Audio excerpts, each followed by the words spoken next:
துர்கா கிட்ட ஏதோ ஒரு மர்மம் இருக்குங்க. அவ போக்கே சரியில்லை.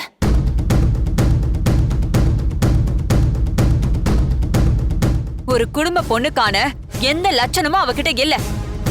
வீட்டுக்குள்ள வந்த திருடனை எந்த பொண்ணாலையாவது அடிச்சு கட்ட முடியுமா? அத்தை, ஒரு பொண்ணு வீணா பேசாம ஒரு திருடனை கட்டி போட்டா அவளை நம்ம பாராட்டணும். அதுக்கு போய் நீங்க குத்தம் சொல்லிட்டு இருக்கீங்க. இந்த நடுராத்திரியில கம்பளி போத்திக்கிட்டு அரிக்கன் லைட் எடுத்துட்டு போனாலாம். இதெல்லாம் நம்புற மாதிரியா இருக்கு? அப்போ நாங்க என்ன பொய் சொல்றோமா? நான் அப்படி சொல்லல அத்தை.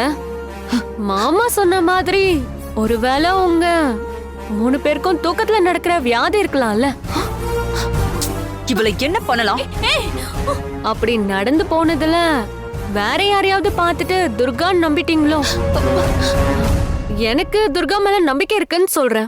அவ இங்கதான் வீட்டுக்குள்ள எங்கேயாவது இருப்பா. நாங்க கண்ணால பார்த்தோன்னு சொல்றோம், அத நம்பாம எங்களுக்கு தூக்கத்துல நடக்கிற வியாதின்னு சொல்றியா? ஏய், இரு. இப்ப எதுக்கு வெட்டியா பேசிட்டு இருக்க? துர்கா மேல நம்பிக்கை இருக்குன்னு சத்யா சொல்றாள்ல. துர்கா இங்கதான் இருக்கான்னு சத்யாவே நிரூபிக்கிட்டோம். சரிங்க மாமா, நான் போய் துர்காவை கூட்டிட்டு வரேன். அண்ணி இருங்க, நானே போய் துர்கா கூட்டிட்டு வரேன். சின்னையா,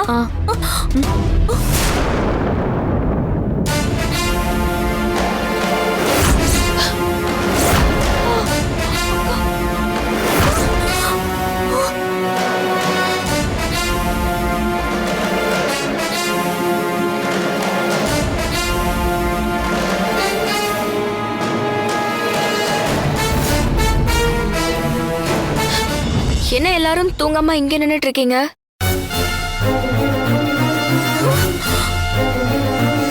ஐயோ, என்ன 3 பேரும் சேரும் சகதியமா நிக்கிறீங்க? இந்த நேரத்துல ஐர மீனை பிடிக்க போனீங்களா? ஏய்,